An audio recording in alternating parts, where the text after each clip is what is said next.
ধরে নেন যে আমাদের কেউ প্রধানমন্ত্রী হয়ে গেলেন, প্রেসিডেন্ট হয়ে গেলেন, তিনি অপরাধ করলে তাকেও আইনের আওতায় আনা হবে ইনশাআল্লাহ।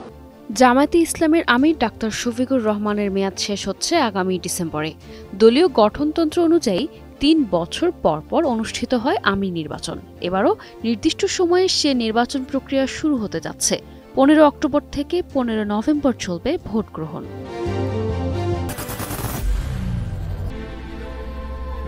I am Ox. দলের রুকনরা ভোটের মাধ্যমে নির্বাচন করবেন আমির। কে হচ্ছেন নতুন আমির দলের ভেতরে বাইরে এ নিয়ে চলছে নানান গুঞ্জন। এর মধ্যে আমির নির্বাচনে আলোচনায় উঠে এসেছে ৫ নেতার নাম।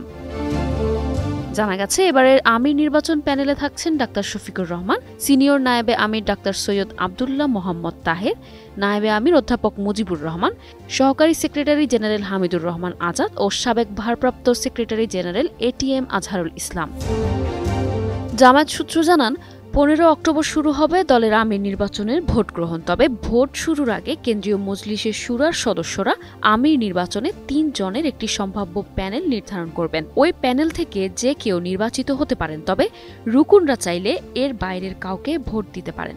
যদিও দলটির রীতি অনুযায়ী সাধারণত ওই প্যানেল থেকে একজন নির্বাচিত হয়ে থাকেন। প্যানেলের নামগুলো ভোট শুরুর আগ পর্যন্ত গোপন রাখা হয়।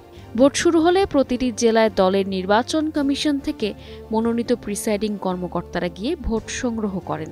এই ভোট প্রক্রিয়া ১৫ নভেম্বর পর্যন্ত চলবে।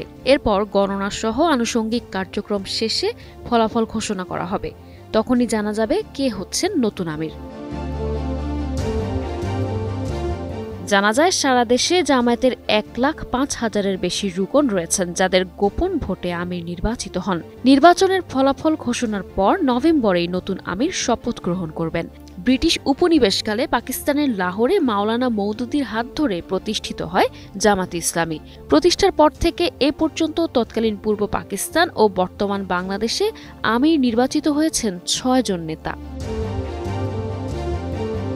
ডাক্তার শফিকুর রহমান ২০১৯ সালের ১২ নভেম্বর প্রথমবারের মতো আমির নির্বাচিত হন। ২০২০ সালের ৫ ডিসেম্বর শপথ গ্রহণের মাধ্যমে শুরু হয় তার প্রথম মেয়াদ। পরে ২০২২ সালের ২৭ অক্টোবর দ্বিতীয় মেয়াদে পুনর্নির্বাচিত হন তিনি। আর এবার নির্বাচিত হলে এটি হবে তার টানা তৃতীয় মেয়াদ। নিশা আলম, নিউজ ডেস্ক, ২১ টেলিভিশন।